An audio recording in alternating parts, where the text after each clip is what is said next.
کیا واقعی یہ دنیا کی سب سے خطرناک کتاب ہے؟ اس کتاب کو پڑھنے والوں کے ساتھ کیا ہوتا ہے اور دنیا کے کئی ملکوں میں اس کتاب پر پابندی کیوں لگا دی گئی؟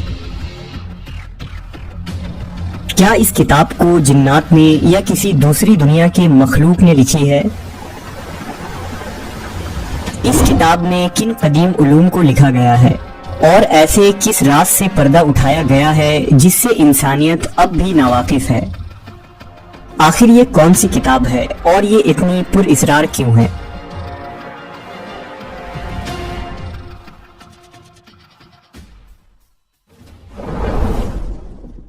کتابیں پڑھنا عام طور پر ایک مفید اور فائدہ مند عمل ہے، کیونکہ کتابیں ہی وہ ذریعہ ہے جو ہمیں علم اور معرفت تک پہنچاتی ہے۔ اس کے علاوہ مسلسل کتابیں پڑھنا نہ صرف ہمارے معلومات میں اضافہ کرتا ہے بلکہ ہمارے ذہن و دماغ کو سکون پہنچانے کا ایک ذریعہ بھی بن جاتا ہے۔ لیکن کچھ کتابیں دکھنے میں جتنی سادہ اور آسان لگتی ہے، دراصل وہ اتنی ہی پر اسرار اور خطرناک ہوتی ہے۔ انہی کتابوں میں ایک نام شمس المعارف کا ہے، جو جادوئی علم، علم نجوم، قبالہ علم اور علم طلسم کا ایک بیش قیمت خزانہ ہے۔ اس کتاب کے متعلق سب سے پر اسرار بات یہ ہے کہ اسے لکھنے والا کون ہے، یہ بات اب بھی غیر واضح ہے۔ کئی علماء کا ماننا ہے کہ اس کتاب کو ایک انسان کے بجائے کئی مصنفین نے لکھی ہے اور اسے ایک لمبے وقت میں مکمل کی گئی ہے، جبکہ اس کتاب کے اوراق اور نقشوں کو دیکھ کر کئی ماہرین اس بات پر بھی یقین رکھتے ہیں کہ یہ کتاب کسی دوسری مخلوق یا جنات کی تخلیق ہو سکتی ہے۔ اگرچہ کچھ محققین کا ماننا ہے کہ اس کتاب کو مصر کے ایک عالم احمد البونی نے لکھی تھی۔ احمد البونی 520 ہجری میں الجزائر میں پیدا ہوئے تھے۔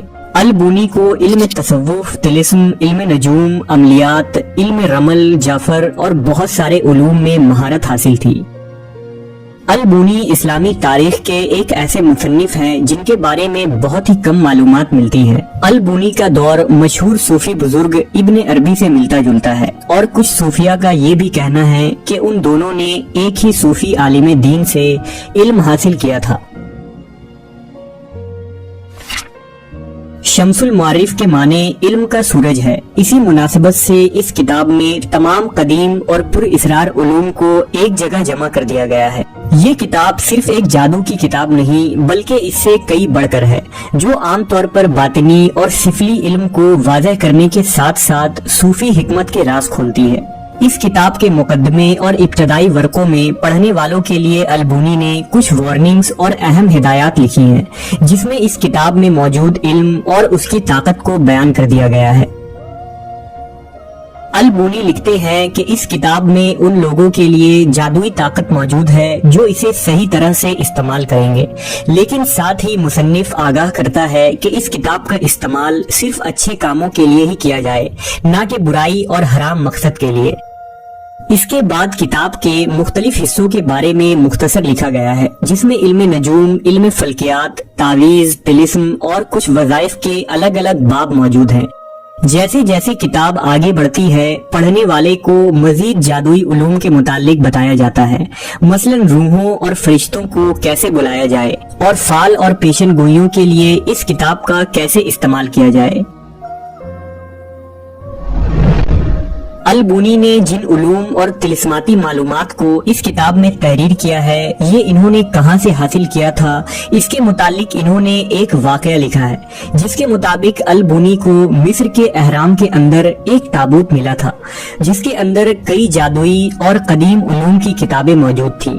وہ کتابیں کس نے لکھی تھی اور وہ اہرام مصر کے اندر کیوں چھپا دی گئی تھی، یہ کوئی نہیں جانتا، جبکہ بعض نے لکھا کہ خود جن ان کے اندر آ کر اس کتاب کو لکھا کرتے تھے۔